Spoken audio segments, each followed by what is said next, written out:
Sa video ito, pag-usapan natin kung paano mag-magic lowered ng mga front shock ng ating mga motor. Ano nga ba yung purpose ng pag-magic lowered? May mga advantage at disadvantage ba ito? Ano yung mga kakailanganin natin sa pag-magic lowered? At kung paano step-by-step process ng pag-DIY ng magic lowered sa ating mga motor. So alam ko marami naman sa inyo nakakaalam ng ibig sabihin ng lowered. From the word itself na rin na lowered, ibig sabihin magbababa po yung ating mga motor. So usually naglo-lowered po tayo dito sa ating mga motor, specifically sa Honda Click, para magkaroon po siya ng magandang tindig, magandang hubog at maganda po siyang tignan. Para na rin to sa mga motorcycle enthusiasts na sumasali sa mga motor show at mahilig pitikan or i-montage yung ating mga motor. Mas maganda kasi talaga siyang tignan kapag may tindig or kapag naka-lowered ng konti. So for idea po, may dalawang paraan po tayo para tindigan yung ating mga motor. Una is i-magic lowered po siya, pababain ng konti yung front part ng ating mga motor para medyo sub-sub po siya. Pangalawa po is medyo ilayo po ng konti yung ating mga wheelbase papunta sa likod para nang sa gayon mas humaba po siya tignan at mas maganda siya tignan. So magigets nyo lang siguro yan kapag sumasali kayo ng mga motor show or kapag nakumpara nyo na yung itsura ng nakatindig versus sa stock pa lang na configuration. So usually yung mga ina-upload natin sa shorts natin, halos lahat yan nakatindig na ng mga motor, kaya kung makikita nyo maganda po yung itsura niya, yung hubog niya, or kumbaga parang sexy po siya tignan. So ngayon yung gagawin natin na pagmamagic lowered, isang part lang po para magkaroon ng tindig yung ating mga motor. Itong front part lang na to yung ilo-lowered natin. Next time na to, maglalagay na lang tayo ng ES dyan. Pero focus lang muna tayo sa pagtitindig or pagmamagic lowered dito sa front part ng motor natin. For information lang po, may dalawang paraan po para ma-lowered po itong front part ng ating mga motor. So basically, ito lang po yung gagalawin natin para ma-lowered yan. Itong ating mga shock kasi yan po yung humahawak sa gulong po natin. Ngayon, kapag inangat po natin or medyo dinrap po natin yan, inangat po natin yung tube natin dito. Bababa po itong tipos natin at magkokos na medyo bababa or maglo-lowered na yung ating mga motor. Pero may cons kasi yung pag-aangat or pagdadrop lang ng ating mga tube dito dahil may limit lang po kung ilang inches po yung pwede nating iangat sa kanya. So yung sa akin po katulad niyan, nakaangat na po yan ng half inch. So wala pang 1 inch yan. Yung goal po kasi para magkaroon ng perfect na tindig yung ating mga motor, kailangan mag-lowered siya ng 2 inch to 3.5 inch. So basically pag inangat po natin to ng mga 2 inch to 3.5 inch ay sasayad na po siya dun sa taas na part ng ating mga motor dito, tsaka dun sa part ng kabila sa may ECU po natin, and ito nga konti na lang sasayad na. Kung kaya naman hindi natin pwedeng gawin yon. Kumbaga maapektuhan na po yung pagliko natin dahil sobrang nakaangat na po yung tube natin. Also masyado po siyang matagtag kasi po yung kapit ng tipos natin nandito na siya sa bandang gitna. So yung pagko-compress po ng mga shock natin hindi na po siya okay, kaya pag dumaan po tayo ng lubak mararamdaman natin na parang tumigas na yung shock natin. So yun yung mga disadvantage kapag inangat lang po natin ito at saka hindi naman po natin talaga maangat ng todo yan. Siguro yung pinaka safe na angat na po natin nito is nasa 3/4 inch to 1 inch lang, mga ganon. Pero mas mataas pa doon, mas magiging matagtag na po yung ating mga motor. Kaya naman dito na po papasok yung magic lowered. So dito tinawag siya na magic lowered kasi parang mamagicin natin yung pagka-lowered natin sa pamagitan ng pagpapaliit ng mga shock natin, kumbaga liliit siya. So itong outer tube natin, ito yung inner tube natin, paliliitin lang natin yung distance nitong inner tube natin. So kung ganyan siya kahaba ngayon, magiging ganyan na lang siya mamaya. So para mangyari yon, pakikialaman natin yung mga spring sa loob, magkakaroon tayo ng konting configuration at sa ganung paraan malo-lowered po natin yung ating mga motor. For idea lang po, yung magandang pagka-lowered specifically sa mga Honda Click is yung part kung saan yung palodo natin is medyo mataas dito. Walang malaking clearance tulad yan. Ito kasi naka fender fitment na ng konti. Pinilit na fender fitment kasi hinahabol po natin na maliit lang din po yung clearance sa gulong po natin. Ngayon dahil hinabol ko po yung clearance dito sa gulong at fender natin, lumaki naman po yun dito. So yung way para maglapit-lapit po yan, konti lang clearance dito, palodo to top ng headlight or ilalim ng headlight pala, at saka ng gulong to fender natin is pagmamagic lowered. So tuturo natin yan sa inyo. So bigyan ko na rin kayo ng idea kung ilang inch yung pinaka okay sa pagmamagic lowered, kasi hindi natin pwedeng sobrahang paliitin yung ating mga inner tube dahil mas magiging matagtag din naman yung ating mga shock nun. Kaya naman ngayon gagawin natin yung combination ng pagmamagic lowered at pagdadrop. So sa akin kasi nakadrop na yan eh. Ginamitan lang natin ng magic na bolts natin, which is nandito sa video na to, nandyan din yung link. Para nang sa gayon, yung pagmamagic lowered natin, hindi na natin kailangan humabol ng napakalaki o napakalaking clearance para hindi maging matagtag yung ating mga shock. So for idea, yung gagamitin nating rebound spring dito ay 2 inches. Pero syempre, pag pinasok natin to sa loob, mako-compress pa ito at liliit pa ito. Kaya naman expect natin na less than 2 inch yung magiging magic lowered natin. Tapos, i-add po natin yung drop natin or angat tube natin dito. At ang target po ng total ng lowered natin ay 2 inch. So, sa 2 inch drop at saka magic lowered, may tindig na po yon. Maganda na po yung fender fitment po natin. At papakita ko mamaya sa inyo kung ano yung difference from dito sa naka-magic lowered na po siya. So, baka may mga nagtataka sa inyo kung para saan tong spring na hawak natin. Ito po yung ilalagay po natin sa loob ng ating mga shock para lumiit po yung clearance ng ating mga inner tube. So dito makakapamili po tayo ng size na gusto natin. Depende sa magic low na gusto nating ma-achieve. Pero tayo, para sa akin, pinaka-safe na yung 1.5 to 2 inches lang na drop para nang sa gayon hindi pa rin masyadong matagtag yung ating mga motor. So baka makompromise naman yung comfortability natin. So dun lang po tayo sa play safe. Pwede po natin mapang long ride yung ating mga motor kahit na meron siyang tindig or naka-magic low. Disadvantage din kasi ng paglo-lowered natin, pwede na siyang sumayad sa sobrang tataas na mga humps. Pero ito, saktuhan lang naman. Di naman tayo magda-drop or maglo-lowered ng sobrang taas. Yung pinakasagad po kasi na pagmamagic lowered sa mga Honda Click natin is 3.5 inch. So dun sa part na yon, halos magdidikit na po itong part na to sa ground. Kung kaya naman, di na siya advisable. Kung sa tindig, okay siya. Pero yun, kung pang daily, mahirapan po tayo nun. So dun lang tayo sa 2 inch to 2.5 inch. So kung kaya naman, pagbibili kayo ng rebound spring or itong pang magic lowered, which is maglalagay din ako ng link dito sa baba, isipin nyo kung anong size yung gusto ninyo. Meron kasing nabibili nito na from 1 inch to 3 inch or hanggang 3.5 inch kung di ako nagkakamali. Siguro kung bibili kayo ng mga 2.5 inch or 3 inch nito, hindi na kayo mag-lower dito kasi mababa na yung ibababa ng inner tube ninyo. Pero take note lang, minsan kailangan din nating itono ito kasi pag sobrang haba ng imamagic low ninyo or sobrang lalim naman ng idadrop po ninyo, magkakaroon po ng pagkatagtag or titigas po yung mga inyong shock. Take note lang din po na hindi porke bumili tayo ng 2 inch, 2.5 inch or so on na rebound spring natin ay ganoon din yung magiging drop sa ating mga motor. Kailangan po natin magpasobra ng half inch to 1 inch para nang sa ganun makuha po natin yung decide na magic low sa ating mga motor. Halimbawa na lang itong hawak natin 2 inch rebound spring, tignan natin kung ilan yung magiging magic low niya kapag nasa loob na itong rebound spring natin. So ito tinawag na rebound spring dahil may epekto siya sa pag-rebound or sa pagbalik ulit ng ating mga shock. Yung mga una kasing ginagamit nila nung wala pa yung mga rebound spring na ganito or di pa nauso is mga flyball, mga bushing. Kung kaya naman solid lang sila, tapos pag nilagay natin sa shock natin, mas nagiging matagtag. So buti na uso ito, tapos nilagyan nila ng mga sukat-sukat. So makakapag-tone na talaga tayo gamit to. So may mga genuine ito, tsaka yung mga maninipis. Pero itong nabili ko, galing kay Lem. Kapal siya, tas maganda yung quality. So hindi agad nasira to. Kaya naman maglalagay ng legit na link dito sa description po natin dyan. So package po pala yung lowered na gagawin natin kay Scarlett. Magic low, magdadrop tayo or angat ng tube, at saka fender fitment. Ngayon ang fender fitment na siya, kaso yun nga, hindi natin siya magic low para umangat yun dito, para maganda talaga yung tindig or yung resultang gagawin natin. So yan, pakita ko lang to bago tayo mag magic lowered. Ito kasi na fender fitment na, so dinrap ko siya ng dalawang flyball. Naglagay tayo ng spacer dito, kaya naman bumaba siya, mas lumapit siya sa gulong kung makikita nyo naman kanina.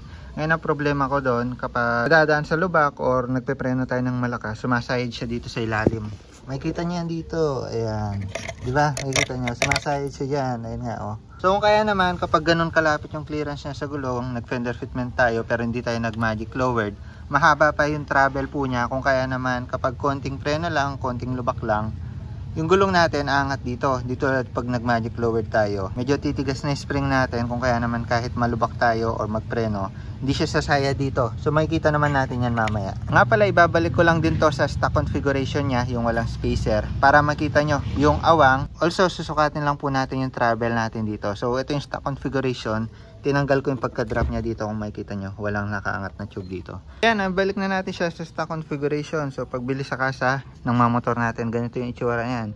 Kung makikita nyo dito sa harap na part, parang palong ulit to, or parang tuka ng manok. I mean, laki ng clearance dito, pero dito sakto lang naman. So yung goal natin, maiangat to sa pamagitan ng magic lowered. Pero bago yun, sukatin din natin yung stock na travel nitong fork natin, kung gaano kalalim yung may papasok na inner tube sa outer tube.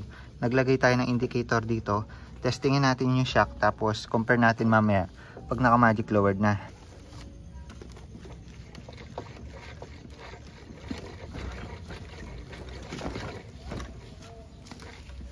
So sa stock configuration po natin, yung naging travel po niya, ayan, makita nyo naman natin indicator, tumaas po siya, nakaabot ng 65, ayan o, 65 centimeters yung travel po niya.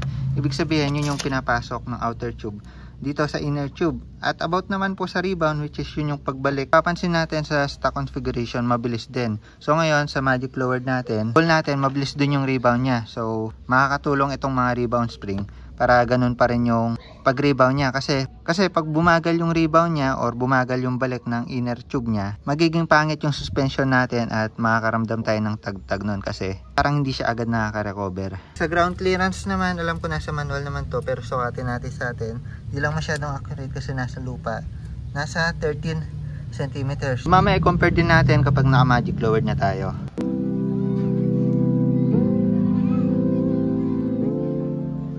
Proceed na tayo sa pagma-magic lowered. So para ma-magic lowered natin yan, kailangan natin kunin itong front shock. So kailangan natin tanggalin muna yung gulong natin. Tanggalin natin mga bolts natin dito. Kabilaan 17 and 19 kung stock pa yung mga bolts nyo dyan. Sa ating mga caliper, may dalawang 14 dyan or star allen. Yung sa akin sinabit ko na dito. Tapos itong fender, tanggalin natin mga bolts sa ilalim. Also dalawang 14mm socket dito para matanggal yung tig dalawang bolts kabilaan. At matatanggal na po natin yung shock natin.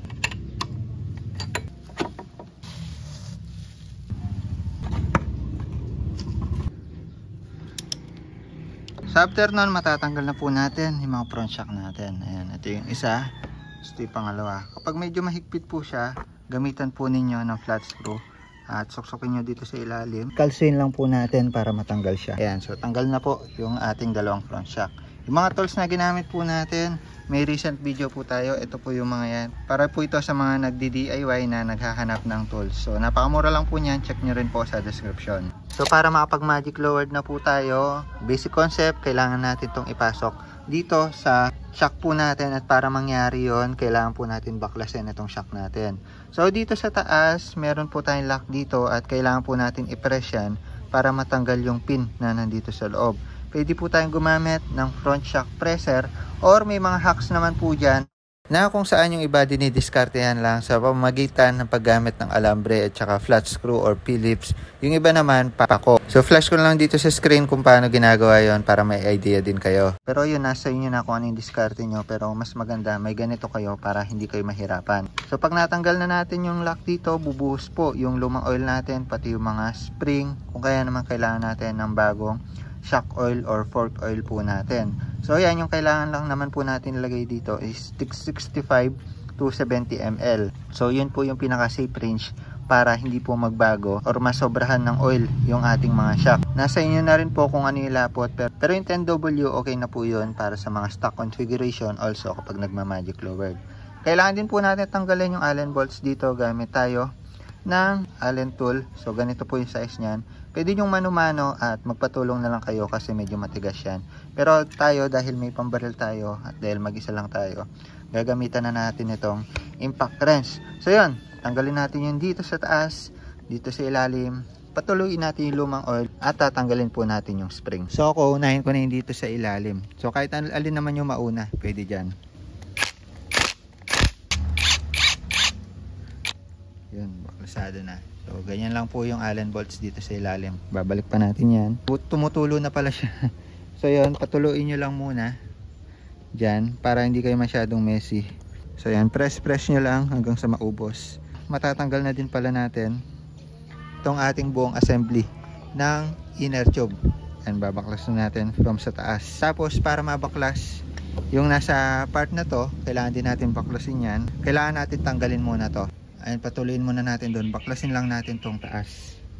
So ito, maglalagay din daw ng link nito. Merong universal para sa lahat ng shock. So yung concept nito, tatapat mo lang itong bolts na to kasi lulusot yan dito sa loob. I-swak mo lang siya dito sa grooves na nandito para mag-lock po siya. Tapos itong nasa taas, angat lang muna natin para hindi siya nakaharang. Tapos thread po natin yung bolts natin para mag-lock po siya. So tapat lang po natin siya sa grooves para mag-swak. Ikutin po natin ito hanggang sa magbaba po siya at mape-press niya na po itong ating mga lock dito. Pag na-press na po natin yan, kung makikita nyo lumalalim po siya, may makikita po tayong lock sa loob. Medyo marumi lang yung akin, pero may lock po dyan na tatanggalin. Gamit lang tayo ng maliit na flat screw dito para matanggal yan. So yan, ito lang naman yung kailangan natin tanggalin. Kailangan talaga natin kung gumamit ng manipis na flat screw para matanggal itong pin lock na to. Ayan. Tapos pwede na natin tanggalin itong front shock presser natin. Luwagan din yung mga bolts para mabaklas natin. So yan, pagkatanggal ng takip, tutulak naman yan. Ito na po yung spring natin. And tandaan din natin posisyon ng masinsen. Sa ilalim yung masinsen, sa ibabaw yung maluwag. Yan, lilinisin natin yan mamaya. Tapos patuluin natin. So dito sa part na to, kung makikita nyo, may nakausli dyan. Dito sa ilalim. Tapos pag nilusot po natin yan sa taas, ayan, may lilitaw po na maliit na spring po dyan. Ito po yan na nakapasok dito. So yung orientation po niyan, ganyan. So ito po yung nagbibigay ng rebound sa ating mga shock. Po yung stock configuration, kung makikita nyo, maliit lang po. At dito po natin ilalagay yung ating mga biniling rebound spring. So yan, dadagdagan natin. So magdedepende yung ibababa ng inner tube natin, depende sa binili po natin na rebound spring. Kung mas malaki po yan, mas malaki po yung ibababa ng rebound spring natin. So yung concept po kasi niyan, and para mag-gets nyo rin, nandito po yan sa ilalim. Pasok po natin yan dito. Kapag stock lang po kasi yan, pansinin nyo po, kumpara natin. Pasok natin dito. Ayan, tapos lulusot yan sa ilalim. Kung makikita nyo, yung clearance po niya dito, yan, stock configuration, 8.5 cm. Ngayon, kapag ilalagay po natin yung ating rebound spring na binili dito, ayan, pasok po natin yan. Tapos tingnan po natin yung magiging clearance dito. Ayan, lumiit po siya. Kahit di na po natin sukatin, medyo obvious naman po na lumiit po talaga siya. Naging 4 cm na lang po. So basically, kung yung ano yung haba ng spring, yun yung ibabawas po niya dito. So kapag nilagay po natin yan dito sa ating mga outer tube, liliit na po yan. Ayan, hanggang dito na po yan. Kasi yung tornilyuan po ng allen natin dito po yan, di ba? So yun yung concept niya. Kapag wala po yung rebound spring, mas mahaba po ito, mas mahaba po yung inner tube natin. So ngayon, concept natin, magic lowered, magbababa po yan dahil sa rebound spring na nilagay po natin. So ganun lang naman yung concept niya. Huwag po natin tatanggalin itong stock kasi stock configuration po yan. At huwag po natin siyang i-add sa drop po natin.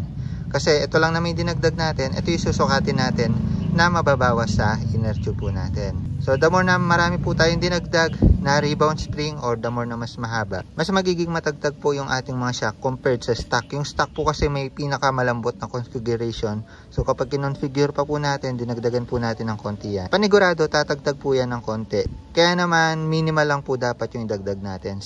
Tapos masip lang din na 2 inch to 2.5 inch na rebound spring lang para nang sa gayon hindi masyado matagtag. Liliit pa naman yun kapag na-compress dito sa loob. So linisin lang po natin yung mga yan. Tapos balik po natin sa dati. At maglalagay din po tayo ng bagong fork oil po natin. Tapos compared po natin ito, yung magiging output nito, dito sa stock configuration po natin. Kung lumiit po ba talaga siya, bumaba siya dito.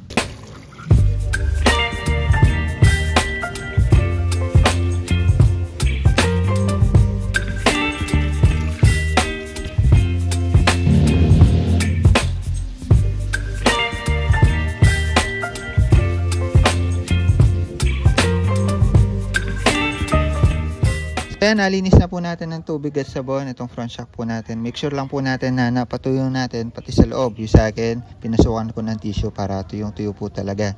Kasi pag nahaluan po ng tubig, yung fork oil po natin, madedegrade po yung oil natin at magiging matagtag. So dapat walang tubig sa loob yan, tuyong-tuyo po. So ngayon, ang magic sa pagmamagic lowered, idadagdag lang po natin itong binili natin na rebound spring dito sa ating assembly. So ganun lang kadali yan. So sa pag-assemble, para hindi po kayo mahirapan, sundan nyo lang po yung process. So ito po yung stock na spring na ang ating mga front shock. Nandito po talaga yan. Tapos isasama lang natin to.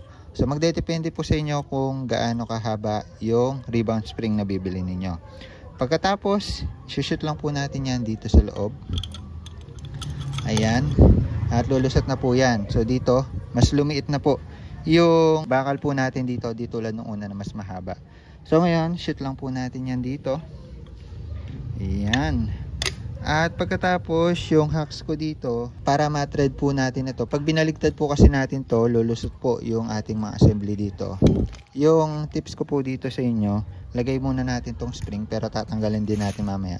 Pangdiin lang yan. So ngayon, may pangdiin na po tayo. Hawakan lang po natin. Baligtad po natin.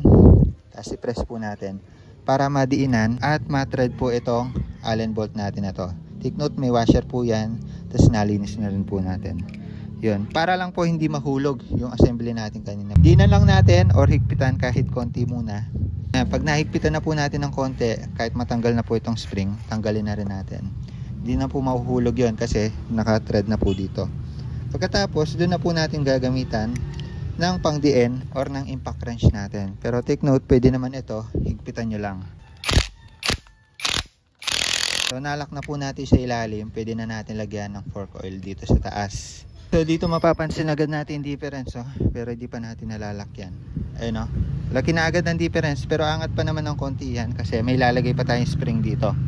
Ayan. Bago natin lalagay spring, lalagyan po natin siya ng fork oil natin ng mga 65 ml lang, 65 to 70, pero wag nang lalagpas doon para hindi matagtag. Yun po kasi standard. So pwede natin sukatan kasi 200 ml to, kakasya na siya sa dalawang fork po natin. Mas okay po na may panukat tayo katulad nito para hindi po sumobra masyado yung malalagay natin. Sa fork oil, depende na rin sa inyo, pero yung usual na nilalagay, mga ganito lang. So yan, sukatan lang natin ng 60 ml dito. So yan, tensiometer na yung ginamit ko dito, pero palagay ko nasa 65 to 70 ml na to. So yan, pasok lang po natin siya dito sa inner tube po natin. Ayan, so 70 ml na to, tapos medyo ipump natin ng konti. Ayan, makikita natin lumiit yung travel, no? Tapos, doon na po natin ilalagay yung spring natin. Take note yung masinsin or maliit yung space dito sa ilalim yan. Ganyan po yung pagkakalagay niyan. Ayan, di po talaga sasagad agad yan. Purpose ng pag-pump para umabot po hanggang sa ilalim yung fork oil po natin. So yan, para mag-gets nyo yung concept ng rebound spring na nilagay natin. Pag hinila po natin paakyat yung ating mga inner spring, ayan o, may pumipigil po sa kanya. Yun po yung nagre-rebound. So the more na maraming spring tayo nilagay, the more na mas mabilis po siyang umangat pataas. Pero take note lang, mako-compromise naman po yung spring natin sa taas. Mas mako-compress po siya pag sobrang dami natin na nilagay na spring dito. So yan, balik lang po natin yung takip at gamitan po natin ng front shock presser. So dito natin makikita yung purpose ng front shock presser kasi medyo nag-magic lower na tayo. Kailangan talaga natin i-press ng maayos itong spring natin sa taas. So sa paglagay ng takip, ayan, itong part na may o-ring, yan sa ilalim. Tapos luwagan lang natin to ng todo. Pag nakapag-adjust na tayo, lagay lang natin itong lock dito sa taas. Ayan, may grooves naman po yan dito. Ayan, susuksok po yan dito sa thread ng ating front shock presser. Tapos hidiin po natin ng konti para malak po natin siya dito sa may grooves. O ayan, diba? So kapag magma-magic lowered kayo, kailangan nyo talaga nito, front shock presser. Ayan, lock lang natin hanggang sa magbaba siya. So ayan, pag na-press na natin, nakita na natin yung grooves para sa lock, lagay na natin itong pin lock. So mas magaan lang naman maglagay kaysa sa magsungkit. Ayan o, pag nag-swak na, okay na, tanggalin na natin front shock presser. So yan, okay na, nalagay na po natin yung rebound spring natin na 2 inches. Ngayon, check naman po natin kung ganun din po yung din wrap nitong shock natin nung nilagyan po natin ng 2-inch na rebound spring. Kasi alam naman po natin, spring to, pwede pang lumiit yan. At ayan, kung makikita po ninyo sa actual, yung magiging difference po niya is 1 and 1/4 inch yung naging drop natin from 2-inch na rebound spring po natin. So, ibig sabihin, nag-compress pa po ng 3/4 inch yung ating mga rebound spring. Kung kaya naman, kung bibili kayo, hindi po actual na kapag bumili po kayo ng 2-inch, 2-inch din yung idadrop. Siguro magpasobra lang kayo ng mga additional 1-inch para makuha yung gusto ninyong drop. Halimbawa, yung gusto ninyong drop is 2.5 inch. Bili po kayo ng 3.5 inch na rebound spring. At kung gusto niyo ng 1-inch drop, bili po kayo ng mga 2-inch na rebound spring. So yan, kung kaya naman sa part na to, pwedeng mag-adjust po tayo sa drop. So 1 and 1/4 inch lang. So para ma-achieve yung 2-inch drop po natin na magic lowered, mag-aangat po tayo sa tube natin ng 3/4 inch. Yan, pakita ko naman sa inyo yung rebound ng stock. Ito, hand test lang to. Dito makikita natin sa stock, mahaba yung travel nyo, tsaka malambot. Makikita natin na malambot. Kasi, nasabi ko malambot kasi pag test natin itong isa, which is, nalagyan na natin na rebound spring, tigas oh. Tigas niya. Pero malakas pa rin yung rebound, mabilis siyang bumalik. Kaya naman na yun, may consequence talaga pag nagpa-magic lower tayo. Panigurado, tatagtag yan from the existing na travel at saka rebound niya. So yun, gawin lang natin yung configuration natin dito sa kabila.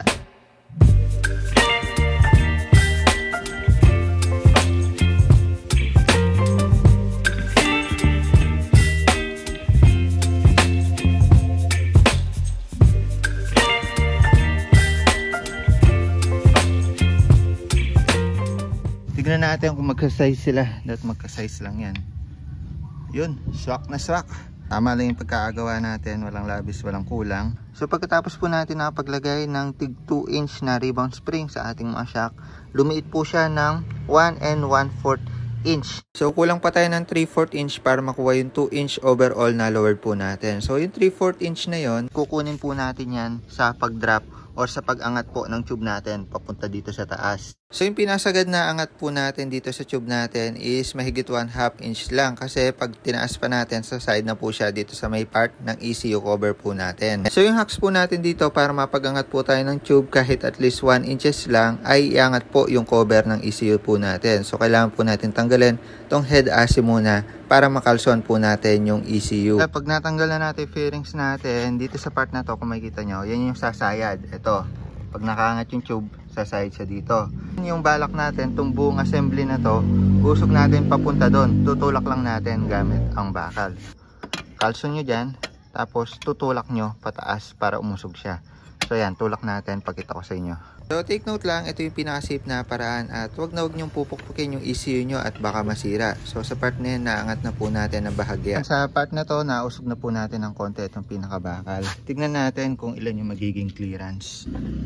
Ito yung pinasagad niya na hindi siya sasayad. Ayan, so cutting natin. So umabot ng 1 inch yung pwede natin iangat sa ating mga tube. Pero yung goal lang natin is 2 inch overall. So 3/4 na lang kailangan natin. Kaya yun lang inangat natin dito sa tube. Pag mas malaki po kasi yung angat natin is mas matagtag din po yung shock natin. I-final na po natin na 3/4 inch yung angat nito. Tapos take note lang, gagamit kayo ng lowering bolts, magic lowering bolts.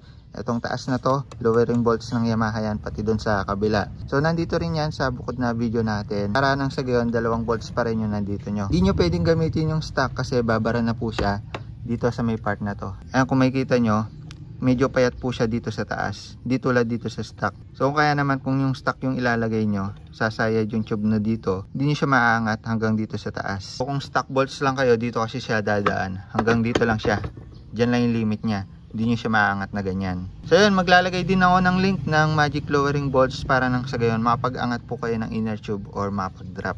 So yan, nilagay na natin front shock natin, nangat lang natin ng 3/4, tapos nigpitan natin yung mga bolts sa gilid. So yun, walang side oh, malayo pa. So, pwede pang mag 1 inch yan kung sakali. Pero 3/4 lang tayo. Kaya naangat na natin 3/4. Tapos tips lang, ilagay yung ehe nyo para mag-align po yung dalawa. Makita nyo kung align. So yan, balik lang po natin head AC po natin at saka yung gulong. Tapos mag-fender fitment na po tayo. Yan, nalagay na po natin yung head assy. Ngayon, isusunod naman po natin yung front fender po natin. So ngayon, magpa-fender fitment na po tayo dito. Yung gagamitin po natin, yung stock na mga bolts po nito, which is yung maliit. Ito. Ayan, sa ilalim yan. Tapos, sa ibabaw, maglalagay po tayo ng tig-3 washer. Yung 6 na washer po na yan in total, kasama po yan sa package ng rebound spring. So pag bumili po kayo ng rebound spring, inclusions na po yan. Yun po ay para sa fender fitment. Para pag nilagay po ninyo, yung mga fender po ninyo, medyo yuyuko siya ng konti at medyo lalapit sa gulong. So yun, lagay lang muna natin fender natin kasama yung mga spacer na washer natin. So yun, nakalagay na yung mga bolts natin, tapos may 3 washer po dyan kabilaan. Alalayan nyo lang habang nilalagay doon para hindi mahulog. Tapos thread lang natin. Yung dun sa likod, take note, wala pong washer yan. Kaya nalagay na natin 3 bolts dito sa ilalim. At kung makikita nyo, yan na po yung fender arrangement po natin. So from stock na medyo nakalapit pa ng konti yan, bumaba lang siya ng konti. Konting-konti lang naman dahil naglagay tayo ng washer dito. At kung mapapansin nyo, yung alignment dito from shock at saka yung fender natin, lumihis lang ng konti yung ating fender dahil medyo nagyuko siya ng konti or medyo nagsubsub ng konti. Yun ay para pag nilagay natin yung gulong, hindi siya masyadong malayo dito. So yung spacing from dito sa headlight at sa fender, maliit lang. Tapos expect natin na maliit lang din yung spacing dito. Yung next na gagawin na lang natin, lagay po natin yung gulong natin para makita yung fitment. Also, itest po natin yung play test ng Magic Lowered shock po natin na nakadrop. Nalagay na po natin yung gulong. Kung makikita nyo naman, napakaganda na ng fitment. Hindi na masyado malaking awang dito. Also dito, tignan na lang natin kung sasayad yung gulong kapag nag-play test po tayo sa shock po natin. Pero ayan, nakuha po natin yung gusto nating mangyari. Malayo na po siya sa kanina. So yan yung difference po niya sa stock. Yung dito sa part na to is hindi na po malaking awang. Tapos nung dinaya naman po natin fender fitment, dito naman po yung naging malaki yung awang. Pero ngayon, sakto na po, proportion na siya. Naka Magic Lowered na po. So yan, tanggalin lang natin yung kalso natin, check natin yung tindigan. So yan, tapos na po natin Magic Lowered si Scarlett natin. At kung makikita nyo naman yung tindigan niya, ayan, mas bumaba na po yung harap niya, mas maganda na yung tindig. Hindi na po siya yung may maluwag na parang palong or tuka ng manok dito. Tapos yung awang natin dito sa taas, saktong sakto lang. Hindi masyadong malayo or di masyadong malapit. Sakto lang dito, sakto lang dito. So test natin kung sasayad siya kapag pinlay test po natin or kapag sinyak test po natin. Also, nilagyan ulit natin ng indicator dito. Sukatin natin kung ilan yung play niya ngayon. Tapos tingnan din natin kung masyado siyang matigas. Pagkadiin po natin, agad balik siya. So maganda yung rebound niya.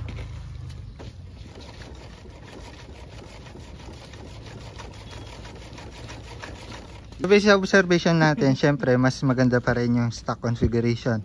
Pero ngayon, kahit i-shock test po natin or play test po natin yung shock natin, agad naman po siyang bumabalik dahil maganda yung rebound. So yun yung kagandahan pag spring yung nalagay natin at hindi bola, hindi po bushing. Tapos hindi po siya sumasayad dito mararamdaman po kasi natin yung pag sumasayad.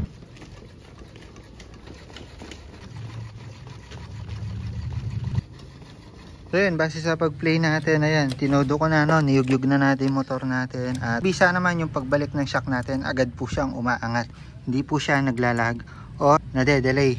Sukatin natin ngayon, nasa halos 4 cm na lang po yung kanyang play or yung kanyang travel. So di tulad nung una na nasa 6.5. Ito, do lumiit ng konti yung play natin or travel natin dito. Maganda naman po yung pag-rebound niya. So kahit malubak po tayo, di pa rin po ganun kapangit yung pag-play ng ating mga shock. Pero syempre, mas maganda pa rin kung stock. Pero ngayon, sinasabi natin, kahit na naka-Magic Low po tayo, nagre-rebound pa rin naman kahit papano. At also, nawala yung naging problema natin dito na sumasayad siya kapag i-play po natin yung shock kasi dahil mas matigas din naman to, magiging minimal na lang din yung play dito. Kung kaya naman kahit bumaba siya, kahit naka fender fitment, safe na safe po yung ating mga palodo sa yung ating mga gulong. Also sa ating mga mini driving lights, kung makikita nyo, safe na safe, hindi po matatamaan. Ayun todong liko na yan, hindi siya matatamaan. Sa ground clearance naman po, kung titignan natin, nasa 10.5 na lang siya. So mas mababa from stock na nasa 13 centimeters. So yun, kahit papano hindi naman siya sumobra sa pagkababa, sa pagka-lowered. At hindi naman tayo mahihirapan sa mga hams. So recap lang tayo sa ginawa nating pagmamagic lowered. Naglagay po tayo ng 2-inch na rebound spring at nung nasa loob na po siya, nabawasan po yung inner tube natin ng 1 1/4 inch. At pagkatapos nag-drop po tayo or nag-angat ng ating tube ng 3/4. Ayan, dito yan. Kung kaya naman yung naging total ng lowered natin all in all, dito sa unang part ng ating mga motor ay 2 inch at ganito po yung tindigan yan. So yung gantong setup, goods na goods lang pang long ride dahil hindi naman siya sobrang lowered talaga at maganda pa rin tindig, oh. Diba? Nalagyan naman natin ng magandang tindig si Scarlett natin.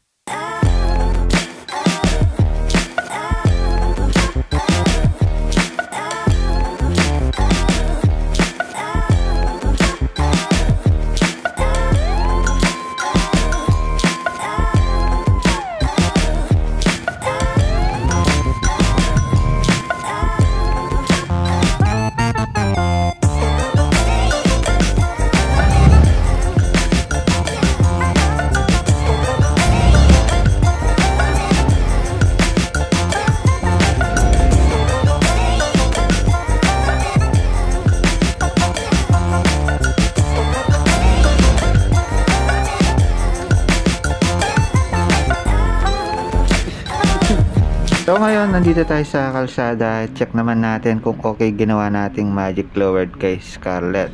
So ngayon, so far, kapag pinlaytest natin, bumabalik naman siya. Maganda yung rebound. Pero test drive natin siya. So yung napansin ko kanina dito, first impression natin, kahit na nag magic lowered tayo, is di naman ganun kalaki yung difference niya sa stock. Pero masabi natin, nagkaroon ng konting tagtag. Konting-konti lang naman.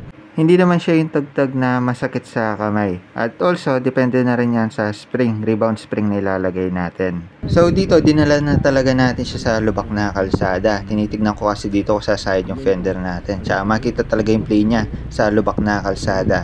At sa part na to, hindi naman sumasayad yung fender.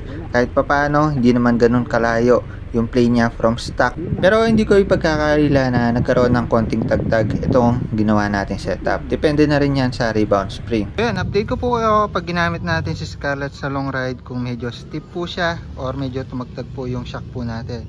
Pero so far ngayon wala naman po tayong naging problema sa kanya. Maganda naman po yung rebound at kahit magpreno po tayo ng todo, hindi po siya sumasayad sa ating mga gulong. So magdedepende na lang po sa inyo kung anong sukat, kung anong configuration ng pagmamagic lowered yung gagawin nyo. Pwede nyo gayahin yung sa atin, pero pwede nyo ring dagdagan yung pagka-lowered ng sa inyo. Basta sundan nyo lang yung procedure na ginawa po natin. Siyempre, after ng magic lowered sa harap, lalagyan din natin ng tindig sa likod si Scarlett. Abangan nyo yung video natin sa paglalagay ng ES. So yun lang muna para sa video na ito. The more click, the more you know. Magic lowered plus fender fitment kay Scarlett. You know, ganda ng tindig. Bye-bye.